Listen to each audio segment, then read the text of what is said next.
नमस्कार मंडळी, राजा अकॅडमीच्या पॉडकास्टमध्ये तुम्हा सगळ्यांचं खूप खूप स्वागत. आजच्या आपल्या पॉडकास्टमध्ये आमच्या अकॅडमीची पालघर एक्सप्रेस असं जिला आम्ही म्हणायचो ती माधुरी शिंदे नुकतेच झालेल्या मुंबई पोलीस भरतीमध्ये भरती झालेली आहे आणि आपल्याशी बातचीत करण्यासाठी या पॉडकास्टमध्ये ती आलेली आहे. माधुरी, तुझं पॉडकास्टमध्ये खूप खूप स्वागत. Thank you sir. आणि सर्वात पहिल्यांदा मुंबई पोलीसमध्ये भरती झाल्याबद्दल तुझं खूप खूप अभिनंदन. थँक्यू. मला या सगळ्याची सुरुवात करताना पहिल्यांदा तुला विचारायचंय की याची सुरुवात कुठून झाली ग? कधी वाटलं तुला की आपण पोलीस भरती व्हावं किंवा ती वर्दी आपल्यावरती अंगावरती असावी, असं पहिल्यांदा कधी वाटलं होतं? खरं सांगायला गेलं तर पहिला असा काही विचारच नव्हता माझा मग की मला काय करायचंय म्हणून. पण घरामध्ये एक चाललेले असते ना की लहानपणापासून तू डॉक्टर बनणार, तू इंजिनियर बनणार. मग तसं माझं वडील म्हणायचे की तू पोलीस व्हायचं. ओके. मग लहानपणापासून डोक्यात तेच राहिलं. मग शाळेत आपल्याला शिक्षक विचारतात की तुझं स्वप्न काय, तुझं स्वप्न काय. मग मी नेहमीप्रमाणे हात वर करायचे आणि बोलायचे मला पोलीस व्हायचे. बर. आणि मग नेमकं 12वी म्हणजे आपण नॉर्मल शिक्षण करतो तसं 12वी पर्यंत केलं आणि तेव्हा नेमकं लॉकडाऊन लागलं आणि घरी बसून मला खरंच कंटाळा आला होता. त्याच्यासाठी मी विचार केला की काहीतरी करू म्हणून मग मी गुगल मॅपवर सर्च वगैरे केलं तर मला 2 अकॅडमी भेटल्या. एक आपली होती आणि एक कोणतरी इथे अकॅडमी होती. मग तेव्हा मग मी अकॅडमी न बघता सरळ सामान घेऊन डायरेक्ट अकॅडमीत आले. बर. हा, न काही माहिती काढता की काय वगैरे फोन वगैरे काही केलं काहीच नाही. बर. डायरेक्ट शिफ्ट झाली मी इकडं. आल्यानंतर मला नव्हतं माहिती की अकॅडमीचं वातावरण वगैरे. मला वातावरण जास्त खूप आवडतं इथलं. पण त्याच्या आधी पोलीस भरती होण्यासाठी काय काय लागतं याची माहिती घेतली होती का नव्हती? काहीच नाही. फक्त पोलीस व्हायचे आणि बॅग घेऊन निघाली. व्हायचे आणि निघाले. तिथे गेल्यावर म्हणजे आता प्रवास सुरू केलाय म्हणल्यानंतर कुठली गाडी कुठे जाणार आहे तिथे गेल्यावर माहित पडेलच. बापरे. बर. मग त्यामुळे मग जसं इथं आले आता सुरुवातीला तर खरं सांगायचं 6 महिने मला काहीच कळत नव्हतं की नक्की वाचायचं काय आणि कोणी सांगणारं नव्हतं. माझ्या घरामध्ये कोणी शिकलेल्या व्यक्ती नाहीयेत आणि ही लाईन खूप वेगळी आहे माझ्यासाठी. कारण आमच्या पूर्ण फॅमिलीमध्ये कोणीच पोलीस लाईन मध्ये नाही. आणि नेमकं मग इकडे आले. मग हळूहळू जसं स्वतःला सुधारत गेले, माहिती काढत गेले, तसं जोपर्यंत आपण स्वतःला समजवत नाहीत तोपर्यंत काहीच कळत नाही. मग कोणी कितीही काहीही सांगू द्या, डोकं फोडून घेऊ देत समोरचे. हो. मग घरचे तुझ्या काय करतात? घरी काय वातावरण आहे? घरी सगळं शांत वातावरण आहे. असं काही पप्पा म्हणजे कसं की शिक्षणासाठी खूप असं म्हणजे बाकीच्या गोष्टी तुम्ही साईडला ठेवा पण जर जिथं विषय तुमच्या शिक्षणाचा येईल ना तिथं मी खंबीर आहे. पहिल्यापासून त्यांचा हाच शब्द. मग त्याच्यामुळे पप्पांचे तसे शब्द असल्यामुळे मला कधी भीती नाही वाटली असल्या गोष्टींची. का तर आपण शिक्षण करणार तर आपले वडील आपल्या मागे खंबीर आहेत असं मला वाटायचं. आणि मग त्यांच्यावर विश्वास ठेवून मी इकडे आले आणि त्यांनीही माझ्यावर विश्वास ठेवला आणि मला इथं पाठवलं. पण तू इतक्या लांबून अकॅडमीची माहिती न घेता डायरेक्ट अकॅडमीमध्ये आलीस, भीती नाही वाटली का ग? नाही सर, मला भीतीच वाटत नाही. कशाचीच भीती वाटत नाही वाटत. आणि मग ज्यावेळी मुंबई पोलीसचं ग्राउंड झालं, मुंबई पोलीसची लेखी झाली, त्याच्यानंतर नव्हती वाटत भीती की आता होईल का नाही? तेव्हा तर मज्जाच. नेमकं रिझल्टचा दिवस होता आणि मला घरी नव्हता रिझल्ट बघायचा. बर. मला असं वाटलं होतं की आपला रिझल्ट आपण अकॅडमीत बघायचा आणि नेमकं 1 दिवस आधी मी अकॅडमीत आले आणि संध्याकाळचं जस्ट आम्ही बसलो होतो तेवढ्यात फोन आला की मुंबईची लिस्ट पडली. मला टेन्शनच आलं की बाबा काय होईल, कारण पहिलीच भरती आणि त्यात मध्ये आपल्याला कसलेच अनुभव नाहीत. जसं आलं तसं आपण देत गेलो. बरोबर. आणि मग त्याच्यानंतर लिस्ट बघितली आणि घाईमध्ये मी माझं नाव चुकीचं सर्च केलं. टाईप चुकीचं केलं आणि तिथं दाखवलं की नॉट फाउंड. मग रिॲक्शन काय होती? मग खतरनाक. मला आतमधून इतकी धाकधूक चालली होती पण मला असं वाटलं की एकदा नीट सर्च करून बघते, कारण मला वाटलं होतं की होईल माझं असं वाटायचं. आणि मग शांतपणे शोधलं तेव्हा माझं नाव भेटलं. अक्षरशः माझ्या डोळ्यातून पाणी थांबत नव्हतं. माझी मैत्रीण बाजूला उभं होती, तिला पकडून मी रडायला सुरू केलं. आणि पहिलं कोणाला सांगितलं ग? पहिलं मम्मीला फोन केला, कारण ती खूप वाट बघत होती या गोष्टीची. ओके. मग मला सांग की बरेचदा लोक म्हणतात की पहिल्या प्रयत्नामध्ये भरती होता येत नाही, हे खरं आहे का ग? नाही, मला नाही वाटत हे खरं. का नाही वाटत? कारण आपण जर प्रयत्न 100% आपले असतील, ग्राउंड आपण एकदम मनापासून करू, अभ्यासाला आपण पुरेपूर म्हणजे कुठंच आपण काही उरून देत नाहीत अभ्यासातून, तर मला नाही वाटत की प्रयत्न कमी पडले नाहीत ना मग सक्सेस हमखास भेट. पण असं होतं का की म्हणजे तुला आता तुझं झालंय सिलेक्शन पण एखाद्याचं झालं नसेल तर तो म्हणतो की मी प्रयत्न पूर्ण केले, मला जेवढं झेपत होतं तेवढं मी केलं आणि तरी सुद्धा मला नशिबानं साथ दिली नाही, तर या नशीब या गोष्टीवरती तुझा विश्वास आहे का? सर, मी जेव्हापासून भरती सुरू केली ना तेव्हापासून मी ऐकते की 99% मेहनत असते, 1% नशीब असतं, असं मी भरपूर जणांकडून ऐकलं. पण मला असं वाटतं की ते 1% कर्म असते. म्हणजे कसं? म्हणजे कसं होतं, आपण भरती करताना कुणाच्या तरी ग्राउंड मध्ये आपण अडचण आणायला प्रयत्न करतो. असं मुले असतात की ते अडचण आणायला बघतात, किंवा कुणी अभ्यास करत असेल तर त्याला अभ्यासापासून लांब ठेवण्याचा प्रयत्न करतात, किंवा इतर अडचणी आपण एखाद्याला निर्माण करतो. मग ते असतं 1% तुमचं कर्म. मग असं कर्म दुसऱ्या कोणाचं तुझ्या बाबतीत झालंय का? हा, आपण जर एखादा आपल्याबद्दल असं वागत असेल तर गरजेचं नाही की आपण पण तसंच वागलं पाहिजे. तो करतोय ना, तू कर, मला जे करायचं ते मी करणार. हे हे आता सगळं कॅमेरा समोर ठीक आहे, पण भांडणं तर तू खूप करायचीस, त्याचं काय? जर राग मला खरंच कळत नव्हतं. आणि कसं होतं की आपण एकदम असं बोलतात ना, रक्त सळसळत असतं आपलं. हं, हं, हं. हा, तसं माझं वय होतं. कसं 19चे फॉर्म सुटले होते ना, तेव्हा माझं वयच बसत नव्हतं. हम्म. असं होतं. आणि नेमकं आणि मला राग खूप होता पहिलं. आताची तर विषयच नाही, पण राग मला भरपूर होता. कारण कोणी एक शब्द बोललं तर इकडून 10 जाणार म्हणजे जाणार, असं होतं. आणि कोणी त्यात बोललं तर मग मला सहन नव्हतं होत. कारण जिथं आपली चुकी आपण तिथं 10 वेळा ऐकून घ्यायचं, पण जिथं एक चुकीच नाही ना तिथं ऐकूनच नाही घ्यायचं, असं माझं पहिल्यापासून होतं. आणि नेमकं मग तसं मुली मला चिडवायचा प्रयत्न करायच्या. हं. मग मी नव्हती सुट्टी देत, भांडायची. पण नंतर मला कळालं की ह्या गोष्टी चुकीच्या आहेत. पण तू साधारणपणे किती काळ पोलीस भरतीचा अभ्यास करत होतीस? म्हणजे पहिल्यांदा अकॅडमीत आलीस आणि हा. त्याच्यानंतर भरती होईपर्यंत समजा आपण कालावधी बघितला तर तो किती महिन्याचा होता कालावधी? महिने नाही म्हणता येणार, 2.5 वर्ष होते. 2.5 वर्ष? कारण भरतीच निघत नव्हती आणि आपण थांबवू शकत नव्हतो. बरोबर. कारण भरती करताना संयम आणि ह्या गोष्टी खूप गरजेच्या आहेत. आपण असं हे नाही करू शकत नाही येतं द्या सोडून, वाट बघावी लागते. रोज रोज अभ्यास, आणि अभ्यास टिकून ठेवणं आणि ग्राउंड टिकून ठेवणं, मी तर म्हणते सगळ्यात हार्ड टास्क आहे यातला तरी. पण याच्यामध्ये भरती कधी निघणार हे तुम्हाला माहिती नव्हतं, म्हणजे तुम्हाला आम्हाला कुणालाच माहिती नव्हतं. आधीची भरती झाली त्याचा निकाल तर आपल्या डोळ्यासमोर होता. कदाचित असं होतं की एका भरतीचा निकाल लागल्यानंतर पुढची भरती लवकर डिक्लेअरच होत नाही. मग अशा वेळात स्वतःची तयारी कशी मजबूत ठेवली, सातत्य कसं काय ठेवलं? कधी वाटलं नाही का की यार सोडून द्यावं, राहू देत, घरी जावंस, हे बंद करावं? कधी कधी वाटायचं मला, हा. पण तेव्हा मग कसं आपली आई असते हिंमत द्यायला. ओके. हा, मग कधी कंटाळा आला तर करायचा फोन मम्मीला, माझ्याच्याने नाही होते, मी येऊ का घरी? मग माझी मम्मी मला म्हणायची की जेव्हा आपल्याला कंटाळा येऊन जातो ना, समजायचं तर त्या गोष्टीचा तो शेवट आहे, असं नेहमी बोलायची. मग मला असं वाटायचं की इथपर्यंत आलोय ना तर आपलं होणार आहे म्हणून आपण इथपर्यंत आलोय, नाही तर इथं पण नसतो आलो, असं मला वाटायचं. आणि अभ्यास मला आवड म्हणजे अभ्यासाची पहिल्यापासून. आणि जर माझ्यासमोर कोणी अभ्यास करत असेल ना तर मला असं वाटायचं की तो अभ्यास करतोय ना, आपण आपला वेळ घालवतोय, असं मला वाटायचं. मग कोणी मला अभ्यास करताना दिसलं की मी लगेच रूममध्ये जायचं, अभ्यासाला बसायचं. आणि नेमकं 19ची जी भरती होती ती 2021 ला झाली. बरोबर. मग मुली काय करायच्या, सकाळी 4 ला उठायच्या, अभ्यास करताना बसता. मग मला असं वाटायचं की त्या करतायत ना, मी केलेला काय वाया नाही जाणार. मग आज केला तर तो उद्या कामी येणारच, कारण अभ्यास कधीच वाया नाही जात.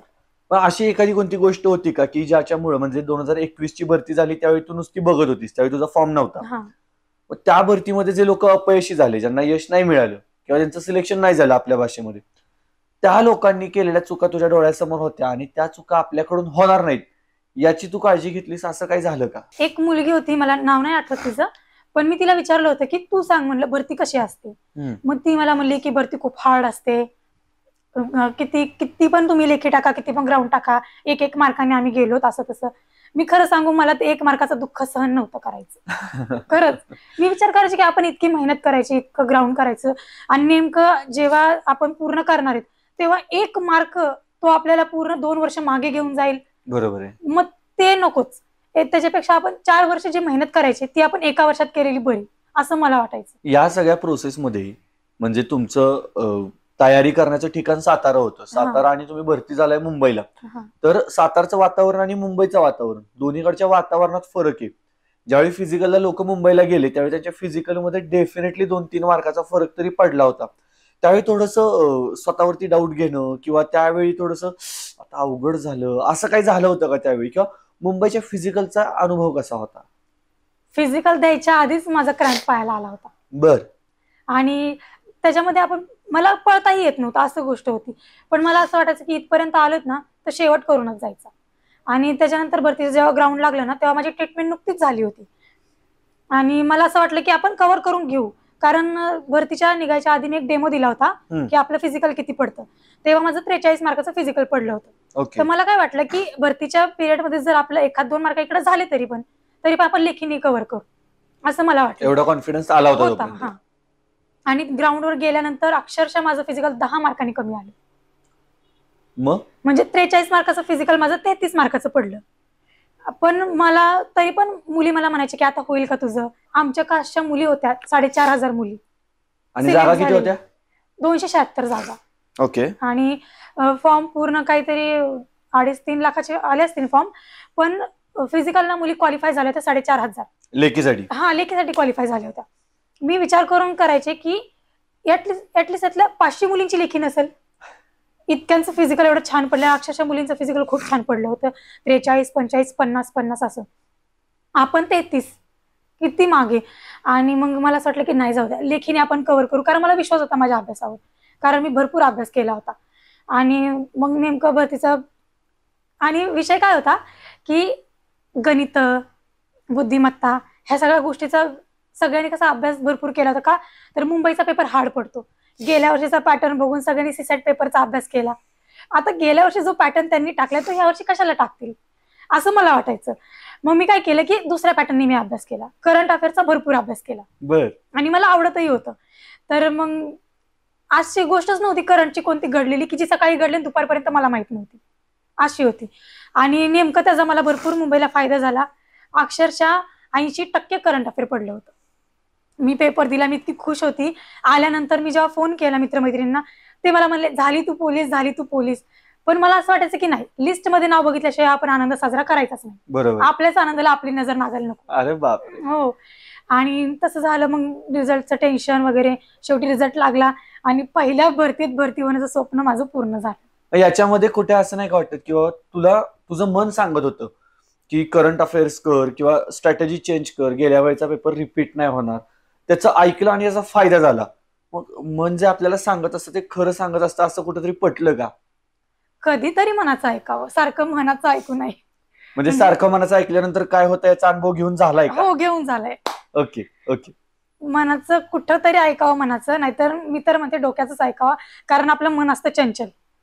जिकडं पळतंय तिकडं आपण त्याच्या मागे जातो आणि स्वतःचं नुकसान करून बसतो. भरपूर ठिकाणी मी अनुभवले. आणि मुलींचं पण, मी मुलांच्या बाबतीत नाही काय सांगू शकत, पण मी मुलींना अनुभवले. मुली त्यांच्या करिअरच्या काळामध्ये भरपूर चुका करतात. आणि त्या काय करतात की करिअरला सोडून बाकी सगळ्या गोष्टी करतात. बरोबर. हा, तर माझं म्हणणं असं आहे की करिअरला धरून सगळ्या गोष्टी करा. पण सगळ्या गोष्टी करायच्या सोडू नका असं म्हणलेली नाहीये, लक्षात घ्या. नाही, साहजिकच आहे, सगळ्या गोष्टी करणं साहजिकच आहे. पण ज्या गोष्टीसाठी आपला मेन फोकस कोणत्या गोष्टीवर आहे तो ब्लर नाही झाला पाहिजे. बरोबर आहे, अगदी बरोबर आहे. करिअरला धरून सगळ्या गोष्टी करा. फ्रेंड्स, फॅमिली, एन्जॉय वगैरे सगळे करतात. लाईफ पण ती आहे, वय पण तेच आहे. पण कसं असतं, 21 वयाचे करिअर घडवायचं असते. आणि त्या ठिकाणी जर आपण करिअरला इग्नोर करून जर बाकी गोष्टी करू तर येणाऱ्या 4-5 वर्षामध्ये आपले मित्रमैत्रीण आपल्यापासून खूप लांब निघून गेलेले असतील की जिथपर्यंत आपली नजरही पोहोचणार नाही कदाचित. मग ते नको व्हायला. आणि जर कोणी आपल्याला अनुभव सांगत असेल, कारण एखादा व्यक्ती 6 महिने एखादी गोष्ट अनुभवतो आणि त्याच्यानंतर त्याला एखादं तात्पर्य येतो की ही गोष्ट आपण नको करायला. आणि जर 6 महिन्याचा अनुभव जर आपल्याला कोणी एका मिनिटात सांगत असेल तर ते चांगलंच आहे ना, 6 महिने वाया घालवण्यापेक्षा. अनुभव खूप कामाचे असतात. तसं तुला सांगितलेलं की कोणीतरी पोलीस भरती खूप अवघड आहे, 1-1 मार्कानं भरती जाते, मग तो बरा अनुभव घेतला नाहीस? विश्वास स्वतःवरचा. अच्छा. हा, तो डगमगला नाही पाहिजे. कोणी कितीही म्हणू द्या. मी तर म्हणते भरतीच्या काळात निगेटिव्ह लोकांपासून लांब राहा. लोकांना जवळच नका करू जे निगेटिव्ह बोलतात. तू तुझं बघ, मला माझं बघू दे. सरळ हीच भाषा ठेवा. आणि जितके पॉझिटिव्ह फ्रेंड्स असतील किंवा जितके अभ्यासू व्यक्ती असतील त्यांच्यासोबत तुम्ही वेळ घालवा. तुम्हाला सुरुवातीला असं वाटेल की हे लय बोरिंग लोक आहेत असं वाटेल, पण नंतर जेव्हा आपली प्रगती होत जाते ना तर आपल्याला तोच फ्रेंड सर्कल आपला वाटायला लागतो. बरोबर. मला ऍक्च्युली याबद्दलच विचारायचं होतं की भरतीची तयारी करत असताना 2-2.5 वर्षाचा कालावधी घरापासून बाहेर राहणं म्हणजे बाहेर दुसरं एक कुटुंब तयार होतं. या कुटुंबात आपली संगत किती महत्वाची आहे याच्याबद्दल काय सांगू शकशील का? सुरुवात आता मैत्रिणी म्हणल्यानंतर असणारच, त्या साहजिकच आहे. पण त्याच्यामध्ये अभ्यासाला धरून असलेली गोष्ट वेगळी असते. बरोबर. आणि मुलींचं, काही मुली असतात अशा ज्या अभ्यासाला लक्ष देत नाहीत. त्यांना असं वाटतं की आपण बाहेर आलोय, एक फ्रीडम खूप भेटलेला असतो जो आपल्याला घरामध्ये कदाचित दिलेला नसतो. बरोबर. मग त्यांना असं वाटतं की ह्या फ्रीडमचा आम्ही किती यूज करू. मग त्यांना कळत नाही. मग त्या गोष्टीमध्ये त्या इतक्या वावरत जातात की आपण कशासाठी आलोय हा मुद्दा त्या विसरून जातात. आणि नेमकं मग भरतीच्या काळामध्ये मी तर म्हणते अभ्यासाचा फ्रेंड सर्कल ठेवा. कारण हा काळ असा असतो 1-2 वर्षामध्ये तुम्ही अख्खी लाईफ तुमची सुधरून जाते. म्हणजे आयुष्याला असं एक टर्निंग पॉईंट भेटून जातो. पुढे तुमची लाईफ आहे तेव्हा करिअर सेट झालेलं असतं आणि फ्रेंड सर्कल हा संगतीचा असर होतो, पण तो आपल्यावर असतो की आपण किती करून घ्यायचा. बरोबर. असं नाही की मुली वाईट आहे तर आपण पण वाईट होऊ शकतो. कदाचित आपण चांगल्यात, वाईट मुलीमुळे जाऊन त्या पण चांगल्या होऊ शकतात. त्यांचंच आपण का करून घ्यायचं? आपला पण असं आपण परिसे का आपण लोखंड हे आपल्याला कळलं हा पाहिजे. आपल्याला कळलं पाहिजे. बरोबर. आता या भरतीच्या प्रोसेसमध्ये असं कधी झालं का की बाबा हा विषय तर ह्या विषयाची तयारीच मला होत नाहीये किंवा ह्या विषयाला कोणती स्ट्रॅटेजी वापरू हा प्रश्नच कळत नाहीये. म्हणजे माझं सांगायचं झालं तर मी 10वीच्या पेपरला गेलेलो त्यावेळी मी ठरवून गेलतो की फिजिक्स कितीही मार्कांनी होते मी सोडवणार नाहीये काही झालं तरी, आणि माझ्या सुदैवानं फिजिक्स नव्हतं आलं. असा एखादा अवघड टफ चॅलेंजिंग कोणता विषय होता का भरतीच्यासाठी? मला जीके पहिल्यापासून आवडतं, म्हणजे सामान्य ज्ञान, त्याच्यात काही विषयच नाही. इतिहास, भूगोल मला अशा आवडत्या गोष्टी आहेत आणि करंट अफेअर तर त्याच्याहून आवडतात. फक्त विषय होता तो गणिताचा. पहिल्यापासून मी कॉमर्सला होते, त्याच्यामध्ये एसटी विषय होता म्हणून मी गणिताकडे कधी वळलेच नाही. पण 12वीला बोर्ड असल्यामुळे मला गणित घ्यावं लागलं आणि तिथं मी कसं बसं आपण काटावर पास व्हावं म्हणून तितका मी अभ्यास केला. पण गणितामध्ये मला इंटरेस्ट पहिल्यापासून नव्हता आणि नेमकं भरतीला 50 मार्काचं गणित, बरोबर, आणि इतका हार्ड टास्क म्हणल्यानंतर करणं गरजेचं होतं. आणि मला काय वाटायचं की प्रॅक्टिस केल्याने कोणतीही गोष्ट होत नाही असं नाही, प्रॅक्टिस करणार तर ती होऊन जाते. गणिताची मी भरपूर प्रॅक्टिस केली पण गणितच पडलं नाही. विषय असा झाला, रात्र 12-1 वाजेपर्यंत, सकाळी पहाटे 4ला उठायचं. जितका होईल तितका मी वेळ अभ्यासात दिला. माझ्या मैत्रिणी जायच्या कॅन्टीनला जा, फिरायला जा, बाहेर फिरून ये. मला असं वाटायचं की नाही, कॅन्टीनला जाण्याचा वेळ मी अभ्यासात घालवेन, जेव्हा अभ्यास होईल तेव्हा मी फिरेल. आणि नेमकं मग विषय असे होते की जे विषय आपल्याला आवडत होते ना ते आपण आवडीने वाचत जातो, त्याच्यामुळे त्यात काही एवढा हार्ड विषय नसतो. बरोबर. गणिताची मी भरपूर प्रॅक्टिस केली होती. अक्षरशः माझी प्रॅक्टिस करून करून 2-3 वह्या भरल्या होत्या. इतकी प्रॅक्टिस केली की मला असं वाटलं की 50 मार्कापैकी ना आपण 45 तर घेऊच. हा, पण सुदैवाने तसं झालं नाही, गणित आलंच नाही गणित. बरोबर. गणित न आल्यामुळे पेपरचं गणित बरोबर जमलं, बाकी काही नाही. पण याच्यामध्ये सराव परीक्षा म्हणजे आजकाल आणखीन एक ट्रेंड आहे किंवा मी अकॅडमीच्या विद्यार्थ्यांकडे बघतो त्यावेळी एक गोष्ट जाणवते, म्हणजे परीक्षा द्यायची नाही. परीक्षा द्यायची नाही का, तर त्याच्या मागे माझं अनालिसिस असं आहे की परीक्षा नाही दिली तर आपण कमी आहे हे आपल्याला कळणारच नाही.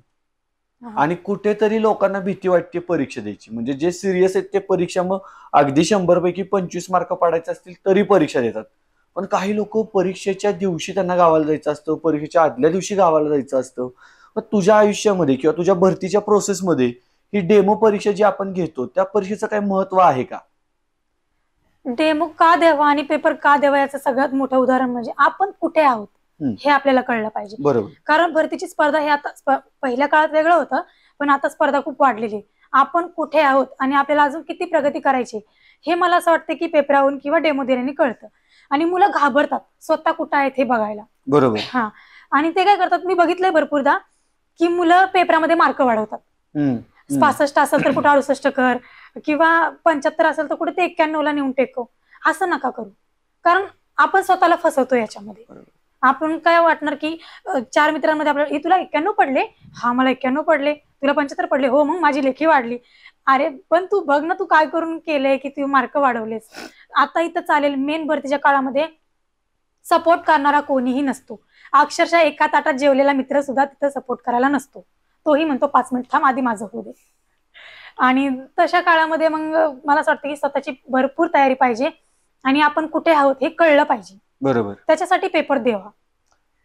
ऍक्च्युअली भरतीचा ज्यावेळी पेपर चालू होता, जे बऱ्याच जणांशी ज्यावेळी बोलणं झालं त्यावेळी पहिली भरती असेल तर बऱ्याच जणांना कितवी भरती असेल तरी फरक नाही पडत. त्यांना घाम यायचा तो येतोच किंवा हात थरथर कापायचे ते कापतातच. तुझ्या बाबतीत असं काय झालं का की पेपर बघून टेन्शन आलंय किंवा पेपर बघून सुचत नाहीये, आता काय करायचं कसं करायचं, आणि त्यात एक 5-7 मिनिटं गेलीत, असं काय झालं का? नाही, असं काही नव्हतं झालं. मी गेल्या जसं की वर्गामध्ये आम्हाला बसवलं, शांतपणे मी झोपून गेले. असं वाटलं की जेवढा वेळ भेटेल ना तेवढा आपण रिलॅक्स होऊ, कारण नवीन जागा असते, पहिल्यांदा पेपर द्यायचा स्ट्रेस येतो आणि ही गोष्ट आपल्याला माहिती आहे. मग मला असं वाटलं की स्ट्रेस घेण्यापेक्षा आपण तो स्ट्रेस घालू. डोकं ठेवून शांतपणे मी झोपले. 15-1 मिनिटं मी झोपले असेल, पूर्ण डोकं शांत झालं. आणि मागची मुलगी मला बोलली, एक काम कर, गणित मी सांगते, करंट मला सांग. बर, हो, सेटिंग चालू होती. मी बोलले की हो चालेल, पण मला शेवटच्या 10 मिनिटात मला डिस्टर्ब करायचं नाही. आणि पेपर जसा आला मी पहिल्या क्वेश्चन पासून जसं सुरू केलं, जितके सुटतात तेवढे सोडले, जे नाही सुटत म्हणलं ते सेकंड पार्ट मध्ये घेऊ. पण मागची मुलगी मला आवाज देऊ इथपर्यंत तर मी तिला चान्सच नाही दिला, खरं सांगायला गेलं तर. पेपर सुरू केला, मान खाली घातली, पेपर झाला तेव्हाच मान वरी केली. जेव्हा बेल वाजली, पेपर सबमिट केला, निघून गेली. कोणी कोणाचं नसतं भरतीच्या काळामध्ये. आपल्याला असं वाटतं, मुली असं बोलतात की मैत्रिणी पण, की ग्राउंडच्या वेळेस मी तुझ्यासोबत आले तर मला सपोर्ट कर, किंवा मी पेपरच्या तुझ्या मागे येईल, मला सपोर्ट कर. असा विश्वास, आंधळा विश्वास ठेवू नका भरतीच्या बाबतीत तरी. आणि स्वतःवर जे काय ते विश्वास ठेवा. तुम्ही अभ्यास करा, कारण मैदानामध्ये कोणी आपल्या हातात तलवार आणून देणार नाही. आपल्याला स्वतः तलवार घेऊन जायची आणि आपल्याला लढायचे तिथं, आणि जिंकून हरू ते स्वतःच्या हिमतीवर असावं. बरोबर. आता याच्यामध्ये तू बोलताना एक गोष्ट जाणवली मला, ती म्हणजे तू प्रॉपर प्लॅनिंग केलेलंस का, किंवा पेपरच्या आधी खूप वेळ गेले तर मी काय करणार आहे, किंवा पेपर 90 मिनिटाचा आहे तर तो 90 मिनिटाचा पेपर मी कसा सोडवणार आहे, याची प्रॅक्टिस झाली होती का तुझी? हो, आधी प्रिव्हियस पेपरने. कारण एक शेड्यूल बनवलेलं होतं की या काळामध्ये आपल्याला हा वेळ म्हणजे कसा वेळ घालवायचा. बरोबर. आता टाइम एवढा भेटतोय, मग तो घालवायचा कुठे, मग 2 तास या विषयाला, असं शेड्यूल मी केलं होतं. पण प्रिव्हियस पेपर मी सोडवत होते, का तर टाइम मॅनेजमेंट व्हावा. आपल्याला असं होतं की पेपर कधी कधी 25-25चा पॅटर्न पडतच नाही. बरोबर. कधी होतं की 50 मार्काचं मराठी पडतं आणि 10 मार्काचं गणित पडतं, असं बहुतेक पेपरमध्ये झालेलं होतं. मग मी म्हणलं की 90 मार्काचं आपण कसं टाइम टेबल ऍडजस्ट करावं, आणि नेमकं मग शेवटला 10 मिनिटं उरली पाहिजेत, असं माझं शेड्यूल बसवलं होतं की 100 जे मार्काचा पेपर आहे पूर्ण होऊन 10 मिनिटं उरली पाहिजेत. का, आपण त्यात काही चुकी केली आहे का हे बघण्यासाठी, किंवा कोणता क्वेश्चन आपल्याकडून सुटलाय का घाईघाईमध्ये, ते शोधण्यासाठी शेवटचे 10 मिनिटं, असं मी मॅनेजमेंट बनवलं होतं. आणि तसं झालं का पेपरच्या वेळी, की 10 मिनिटं राहिले हातामध्ये? 10 पेक्षा जास्तच राहिली होती. बापरे. आणि किती मिळाले मार्क तुला लेखीमध्ये? 75 मार्क मला भेटले लेखीमध्ये. 75 मार्क मिळाले. म्हणजे आपला काटोकाट रिझल्ट लागलाय का, आपण आपलं व्यवस्थित आतमध्ये गेलोय? नाही, कास्टचं माझ्या मेरिट लागलं होतं 101 आणि माझी टोटल झाली होती 108. म्हणजे खूप गॅप ठेवला होता पाठीमागच्यांपेक्षा. म्हणजे त्या 4,500 लोकांचा काही फरक पडला नाही. हा, काहीच फरक पडला. पहिल्यांदा टेन्शन आलं असेल ना, एवढी लोक आहेत, 4,500 लोक, आणि आपलं ग्राउंड 33 मार्काचं पडले, तर कसं एवढा मोठा गॅप कव्हर करणार? कारण तू म्हणालीस 50 मार्काचं फिजिकल पडलेले पण लोक होते. भरपूर मुली होत्या, पण मला असं वाटायचं की लेखीने मी कव्हर करेल. टेन्शन येत होतं, पण आता टेन्शन घेऊन आपण तो वेळ वाया नव्हतो घालवू शकत, असं मला वाटायचं. आणि या काळामध्ये आपलं डोकं स्वतः आपण शांत ठेवलेलं खूप चांगली गोष्ट आहे. मित्र आपल्याला कितीही म्हणतो की टेन्शन नको घेऊ, होऊन जाईल. आपण आपल्या स्वतःला समजवणं खूप गरजेचं असतं, कारण आपण स्वतःचं जेवढं ऐकतो तेवढं दुसरं कोणाचंही ऐकत नाही. बरोबर आहे. आता याच्यामध्ये एक ट्रिकी क्वेश्चन आहे, म्हणजे असं आहे की फिजिकल झाल्यानंतर लेखी परीक्षा होईपर्यंतचा काळ जास्त स्ट्रेस देणारा, ताण देणारा, तणाव देणारा होता, टेन्शन देणारा होता का, लेखी परीक्षा झाल्यानंतर अंतिम गुणवत्ता यादी जाहीर होईपर्यंतचा काळ जास्त टेन्शन देणारा होता? लेखीनंतर. लेखीनंतर. लेखी झाली आणि तो रिझल्ट लागू मधलाचा काळ जो होता, कारण मुलींचे रिझल्ट लागत जात होते आणि आपल्याला असं वाटायचं की आपल्या सोबत बसलेल्या, माझ्या बेंचवर बसलेली बाजूची मुलगी आज भरती झाली आणि तिचा रिझल्ट बघून मला टेन्शन यायचं. बरोबर. आपलं काय होईल. आणि अक्षरशः माझे ते दिवस खूप खराब गेलते. भरतीच्या काळात जेवढी मी रडली नाही तेवढ्या 4-5 दिवसात मी खूप रडले. अक्षरशः मला वाईट वाटायचं की नाही झालं तर काय करणार आपण, कारण आई वडिलांनी पैसा घातलेला असतो आपल्या मागं, कुठेतरी त्यांनी पोट मारलेलं असतं आणि आपल्याला इकडे पैसे पुरवलेले असतात, आणि आपण त्या गोष्टीचा चीज नाही करू शकत. तर मला तर वाटतं मग याच्या पलीकडे आपण काहीच नाही करू शकत. पण नसती झाली तर काय, याचा विचार करून ठेवलेलास का? तसा विचारच नव्हता केला, कारण मला माहित होतं की मी होणार.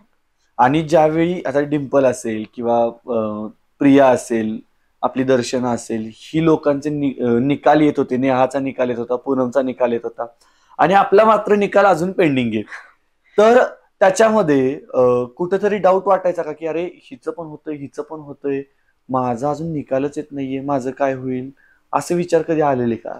या जेवढ्या सगळ्या मुली होत्या ना, माझ्या स्टडीमेट होत्या, म्हणजे आम्ही एकत्र सकाळी 4ला उठायचो आणि रात्री 11 वाजेपर्यंत आम्ही सोबत असायचो. आणि नेमकं मग त्या वेगळ्या जिल्ह्याला असल्यामुळे त्यांच्या आधी रिझल्ट लागले. खरं सांगते, त्यांचे रिझल्ट लागायचे ना, माझा प्रेशर वाढायचा, काय होणार, आपलं काय होणार, ती झाली. आणि 1 महिना आधी त्यांचे पेपर होऊन त्यांचा रिझल्ट लागला आणि महिनाभर आपल्याला एकटीला अभ्यास करायचा आहे. हे खूप त्रासदायक होतं, कारण आपल्याला असं वाटतं की होऊन जाईल. एका जिल्ह्यात मी पेपर दिला होता, ठाणे जिल्ह्यामध्ये, कारण तिथं जीके खूप पडायचं आणि पेपर सोपा असतो, आणि नेमकं तिथं मेरिट खूप हाय लागलं, कारण तिथलं ग्राउंड होतं रोडवर, आणि त्याच्यामुळे मग मेरिट लागलं 120चं, मला 112 होते. आणि मी वेटिंगलाही पडले असते, पण माझं वय कमी असल्यामुळे की तिथल्या 2 मुली होत्या ज्यांचं वय जास्त होतं, मग त्यांना घेतलं. तिथं मी वेटिंगलाही नाही पडले. आणि त्याचं प्रेशर आणि त्या प्रेशरमध्ये आपण अभ्यास करायचा, खूप टेन्शन यायचं.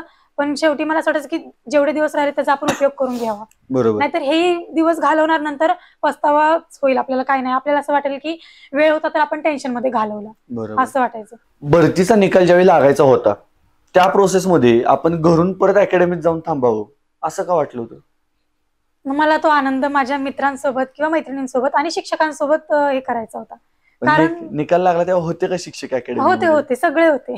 बर. आणि शिक्षक म्हणजे आमचे फिजिकलचे टीचर समोरच होते रिझल्ट बघताना, मॅडम होत्या वर्गामध्ये. आणि मला असं वाटायचं की ज्या व्यक्तींसोबत किंवा ज्या माणसांसोबत आपण इतकी वर्ष घालवली, तो आनंद पण आपण त्यांच्यासोबत साजरा करावा असं मला वाटत होतं. घरी काय, आपण घरी सांगितलं फक्त मी पोलीस झाले फोन करून, घरचे खुश होणारच. कारण स्ट्रगल बघायला खरंच ते नव्हते. आपण जेवढं सांगणार त्यांना कळणार. कारण आपण कधी आपल्याला असं वाटलं की सोडून द्यायचं तर आपण घरच्यांना बोलणार की मी घरी येते किंवा मी घरी येतोय. पण ज्या संघर्षाच्या काळामध्ये आपण जेवढे सोबत होतो, मला असं वाटायचं की आनंद त्यांच्यासोबत आपण व्यतीत करावा असं मला वाटत होतं. क्या बात आहे. घरच्यांची रिॲक्शन काय होती ज्यावेळी घरच्यांना कळालं की आपली पोरगी पोलीस झाली? मी पहिला फोन मम्मीला केला. मला असं वाटलं की तिचा अधिकार आहे पहिला जाणून घेण्याचा, कारण तिने खूप वाट बघितली होती या दिवसाची. मी फोन करून सांगितलं मम्मीला की मी पोलीस झाले. माझी मम्मी अक्षरशः रडायला सुरुवात झाली. मी शांत करते तिला, पण मला असं वाटलं की नको, आनंदाचे अश्रूत वाहू द्या. मग मी म्हणलं की वडिलांना फोन दे. माझे वडील, मी त्यांना फोन केला, म्हणलं पप्पा मी पोलीस झाले. मला म्हणतात नाही, त्याचं मला कौतुक नाही. मग तू युनिफॉर्म घालून ज्या दिवशी माझ्या समोर येशील तेव्हा मी समजेल की तू पोलीस झाली. बर. तेव्हा मला राग आलता, म्हणलं ठेवा, तुम्हाला काहीच कौतुक नाही माझं. पण नंतर त्यांनी मला फोन केला, मला बोलले अगं असं नाही, मी ज्या दिवशी तुला युनिफॉर्मवर समोर बघेल तर मला असं वाटेल की माझं स्वप्न पूर्ण झालंय. लिस्ट लागली याचा अर्थ असं थोडी असतो, अजून खूप प्रोसेस बाकी आहे त्याची. आणि अक्षरशः प्रोसेस सगळी संपली. फायनली मी त्यांच्यासमोर युनिफॉर्म घालून गेले. ते खूप, त्यांचे पण खूप आनंद अश्रू वाहिले की त्यांना रडायला आले की अक्षरशः कुठेतरी त्यांनी केलेली मेहनत ही वाया नाही गेली. आता भरती झाल्यानंतरची माधुरी आणि भरती होण्याआधीची माधुरी याच्यामध्ये लोकांच्या वागण्यात काय फरक जाणवला का ग? भरपूर. काय फरक जाणवला? कसं असतं की भरतीच्या आधी आपण त्याच व्यक्तींमध्ये म्हणजे उठत असतो, बसत असतो, आपल्या सेम असतात ते व्यक्ती. पण जेव्हा आपण भरती होतो आणि काही जण भरती व्हायचे राहतात, तर जेलसी टाईप एक असते की ही झाली मी नाही झाली. बर. तो एक प्रकार असतो जेलसीचा.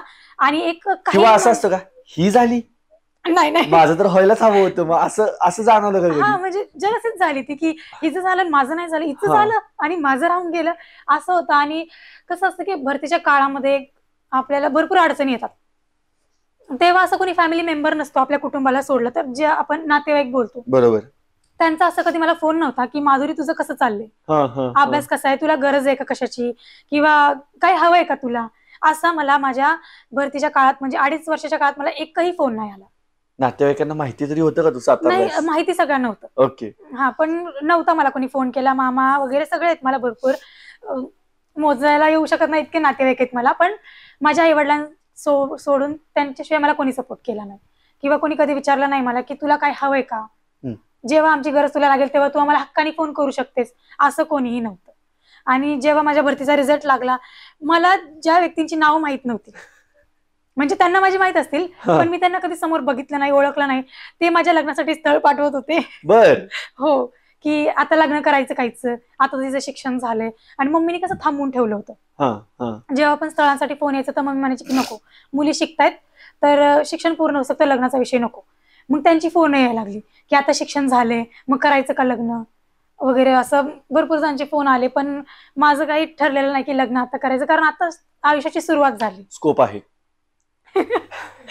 आता खरं आयुष्याची सुरुवात झाली आणि त्यात मध्ये आपण आपल्या पायावर कुऱ्हाड मारून नको घ्यायला. पण आणखीन एक गोष्ट जाणवली का की बाबा आपण भरती झालोय, आपल्या सोबत तयारी करणारे काही लोक भरती होतात आणि काही लोक भरती होत नाहीत. जी लोक भरती होत नाहीत अशा लोकांना काय सांगशील ग तू? त्यांना वेळेचं मॅनेजमेंट त्यांनी केलेलं नसते. मी मुलींशी बोलले खूप की भरती झाल्यानंतर आता नवीन ज्या मुली असतात त्या विचारतात की ताई तू काय केलं, कसा अभ्यास केला. मी म्हणते तुम्ही काय करते ते आधी सांगा, मग जे काय चुकेल ते मी सांगेल. बरोबर. त्यांचं वेळेचं मॅनेजमेंट नाहीये. आणि पहिली गोष्ट त्यांच्यात संयम नाही. कारण आपण अभ्यास करतो, सिलेबस समजायला आपल्याला वेळ लागणार. एखादं गणित जर आपल्याला पहिलं अवघड जातंय प्रॅक्टिस करून करून समजून घेताना ते आत्मसात होऊन आपल्याला ते सोपं होतं आणि तसले आपण 10 गणित सोडवू शकतो. बरोबर. पण मुली असं करत नाहीत. एका सेकंदात जर समजलं तर ठीक, नाहीतर मग सोडा विषय. मग संयम खूप असला पाहिजे भरतीमध्ये. जेव्हा मी भरती सुरू केली होती, मला खरं सांगते वर्दीचा नाद बिलकुल नव्हता. काहीच वेळ नाही की करायचंय म्हणून करायचं. सुरुवात केली, जसं जसं वेळ लागलं ना, असं वाटलं की याच्याशिवाय काहीच नको, असं झालं. आणि भरतीचा मी म्हणते की रिझल्ट लागल्यानंतर जितका मला आनंद झालाय किंवा मग त्याच्यापेक्षा भरतीचा काळ खूप सुंदर होता. सुरुवात आता केल्यापासून मागे वळून बघताना तो काळ सुंदर वाटतोय, तेव्हा हो. वाटायचा का? तेव्हा खूप स्ट्रगल वाटायचं की आपल्यालाच खूप त्रास होतो की ग्राउंड करायचं, रोज सकाळी 4 वाजता उठायचं, थंडीमध्ये बर्फासारखं पाणी तोंडावर घ्यायचं म्हणल्यानंतर ते खूप अवघड. ज्या हिवाळ्यामध्ये किंवा ज्या थंडीमध्ये माणसं आंघोळ करत नाहीत त्या थंडीमध्ये उठून आम्ही सकाळी तोंड धुवायचो आणि अभ्यासाला बसायचो. मग त्याच्यामुळे ते खूप त्रासदायक वाटायचं की असं वाटायचं की कधी एकदाची भरती येते आणि कधी हा काळ संपून जातो. पण जेव्हा भरती झाली तर असं मागं वळून बघताना असं वाटते तो काळ खूप छान होता, खूप सुंदर होता. त्रास होता, थोडी एक्साइटमेंट होती, जिद्द होती करण्याची. आता झाले तर निवांत, काहीच टेन्शन नाही. आता शेवटच्या प्रश्नाकडे येताना, शेवटचे एक 2-3 प्रश्न आहेत, त्याच्यामध्ये वर्दी घातल्यानंतर काय वाटतं? मी कोणाकडे तरी बोललेलं ऐकलं होतं की वर्दीमध्ये खूप ताकद असते, ती घातल्यावर फील होते. आणि मी युनिफॉर्म कधीच एवढा जवळून नाही बघितला जो मी आज बघितलाय. खरंच युनिफॉर्म घातल्यावर एक वेगळी पॉवर जाणवते, म्हणजे असं वेगळाच फील येतो जो आपण फॉर्मल मध्ये येत नाही किंवा आपल्या नॉर्मल कपड्यांमध्ये येत नाही. युनिफॉर्मची गोष्टच वेगळी असते, मग तो पोलीसचा असो किंवा आर्मीचा असो. आणि शेवटचा प्रश्न आहे की 2.5 वर्षापूर्वी माधुरी गावावरून सातारमध्ये आली, कुणाला न विचारता डायरेक्ट अकॅडमी मध्ये आली, ती आपली राजा अकॅडमी. हो, तर 2.5 वर्षाच्या काळात तुला अकॅडमी कडून कसा अनुभव आला? अकॅडमी कडून अनुभव, मला शिक्षक खूप चांगले लाभले. आणि असं होतं की ते शिक्षक असे होते की जर मला वर्गात समजलं नाही तर ते वर्गात सांगताना सांगून जायचे की ज्यांना समजलं नाही त्यांनी ऑफिसमध्ये या, तिथं सांगणार. मग मी अक्षरशः बघितलं, एक मॅडम होत्या, गाडगे मॅडम आहेत, म्हणजे तेव्हा त्या शिक्षिका होत्या आणि त्या अक्षरशः जेवत होत्या आणि नेमकं मला तो गणिताचा पॉईंट आडला. मी त्यांच्याकडे गेले, मी म्हणलं मॅडम मला हे समजत नाही. त्यांनी डब्बा साईडला केला जेवणाचा आणि त्यांनी मला गणित समजवलं. इतके शिक्षक, असे मार्गदर्शक आणि इतके सपोर्ट करणारे शिक्षक लाभले. आणि वर्दी मिळवण्यामध्ये आपला जेवढा वाटा असतो त्याच्यापेक्षा जास्त वाटा आपल्या शिक्षकांचा असतो, कारण त्यांनी तितकं मार्गदर्शन आपल्याला केलेलं असते किंवा कोणती गोष्ट करायची याच्याकडे आपला जास्त तोल त्यांनी दिलेला असतो. बरोबर. वातावरण असणं खूप गरजेचं आहे अभ्यासाचं, कारण आपण बोलतो ना की एक परिसर असतो ज्यात अभ्यास होतो आणि एक परिसर असा असतो की ज्यात अभ्यास होतच नाही. तसा परिसर मला इथं लाभला की जिथं अभ्यासच होईल, अभ्यास सोडून दुसरं काही होणार नाही. आणि जरी आपण एखाद्या वेगळ्या दिशेकडे जात असो तर कोणी ना कोणी सांगणार असतं की हे चुकीचे, इकडे जाऊ नकोस. मग तसे भरपूर जण होते की सपोर्ट करणारे, त्यांच्यामुळे आज युनिफॉर्म माझ्याकडे आहे आणि मी भरती झाली. वा, क्या बात आहे. पुन्हा एकदा भरती झाल्याबद्दल तुझं खूप खूप अभिनंदन. आणि इथेच आपण थांबूयात. धन्यवाद. धन्यवाद.